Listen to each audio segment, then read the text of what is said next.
Madden Metal Screen Room is a pre-engineered screen wall enclosure system that allows you to build a screen enclosure in place on your deck or patio. In this video, we will discuss planning and installing a screen enclosure using your home's existing structure. Before we start, here's a visual list of the tools necessary for a successful installation.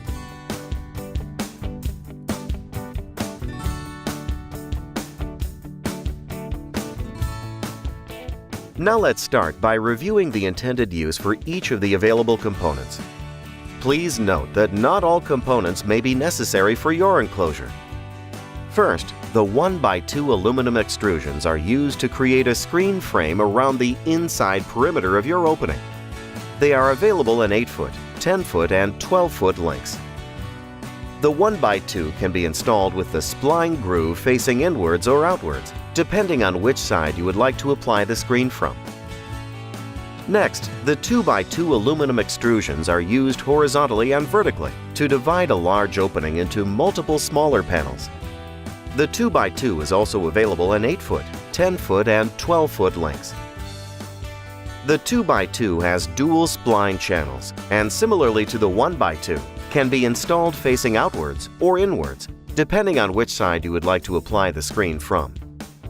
Make sure the 1x2s and 2x2s are installed with the channels facing the same direction. The L-angle Capri clip, along with 4 3/4-inch self-tapping screws per clip, is used to hold the 2x2s in place.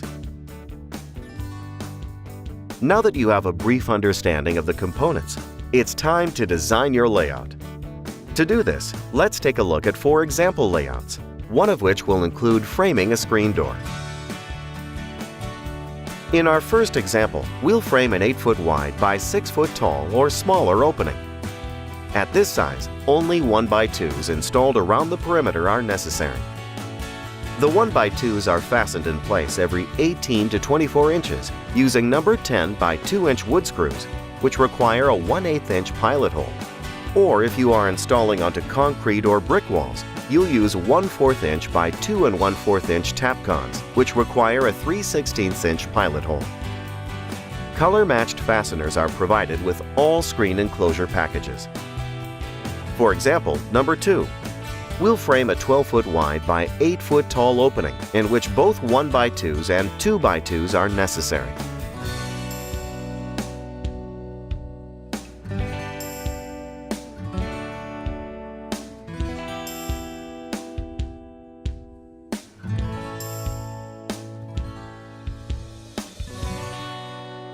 Notice how in this example, a vertical 2x2 is installed to split the 12-foot wide opening into left and right 6-foot openings.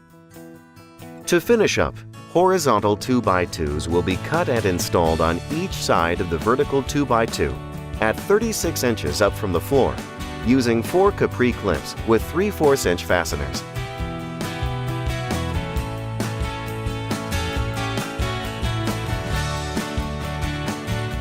For our third example, we'll lay out a 20-foot wide by 10-foot tall opening.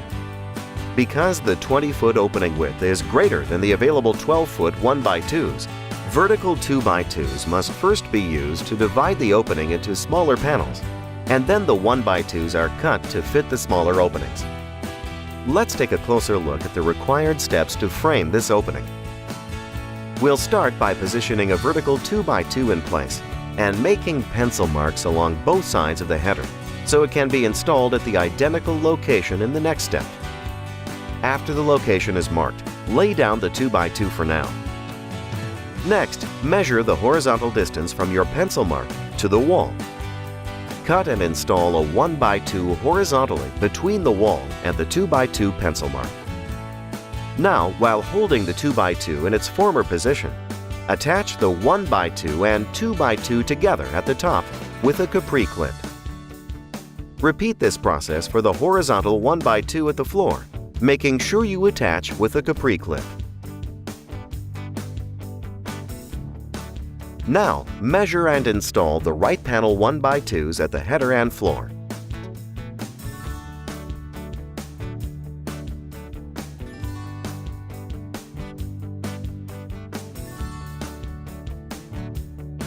Capri clips are optional on this side, but usually installed for uniformity. Now, cut and install the 1x2s vertically on each side of the opening. To finish up, horizontal 2x2s will be cut and installed on each side of the vertical 2x2 at 36 inches up from the floor, using 4 capri clips with 3/4 inch fasteners.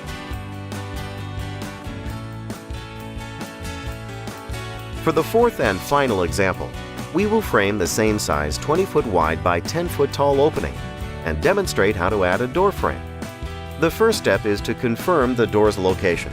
The door frame requires 2 2x2s running from the floor to the ceiling. Let's start by marking the location of left vertical 2x2 with a pencil mark on both sides at the header and at the floor. Be sure to confirm the 2x2 is vertically level. Next, measure, cut and install the horizontal 1x2s at the header and on the floor, and fasten them to the vertical 2x2s using capri clips.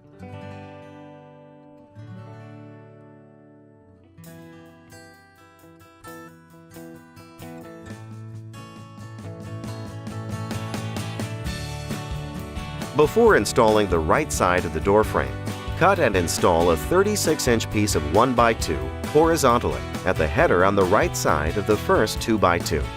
Now, while holding the second vertical 2x2 against the newly installed 1x2, secure it in place with a capri clip.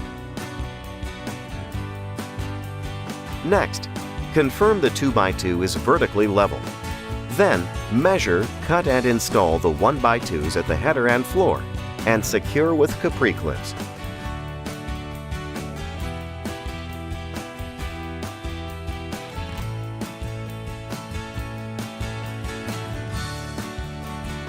Now, measure, cut and install the side 1x2s.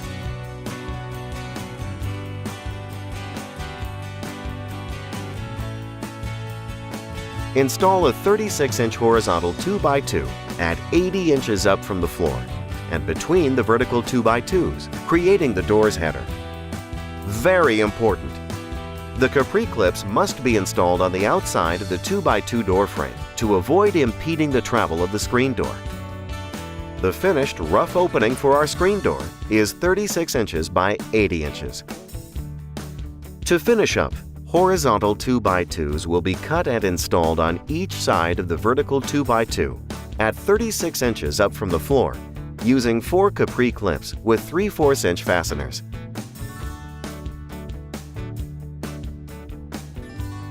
Now that the framing is in place, the next step is to apply the screen.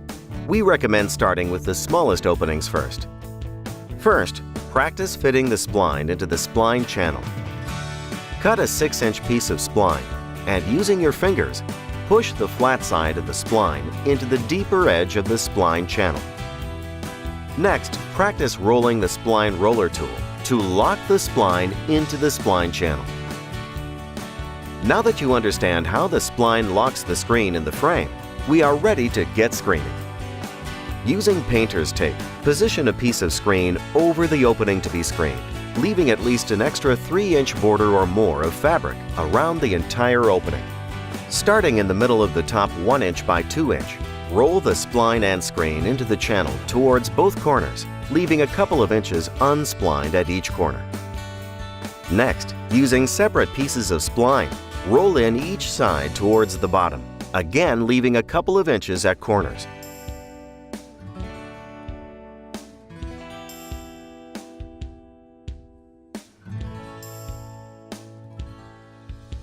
Now at bottom, and using a separate roll spline in from the middle towards each corner.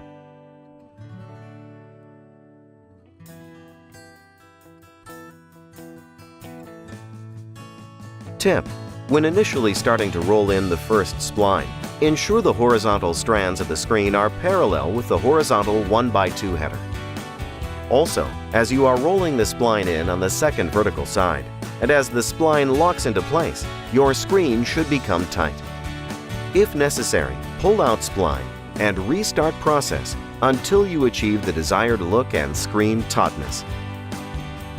The final step is to trim off the excess screen mesh using a utility knife or razor blade.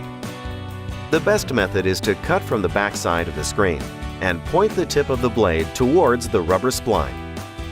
Be careful not to puncture your newly applied screen when trimming. Thank you for watching this video. View our installation instructions on our website at maddenmetals.com. For questions about the installation of your Madden medals, call 573-365-7040 or email support@maddenmetals.com.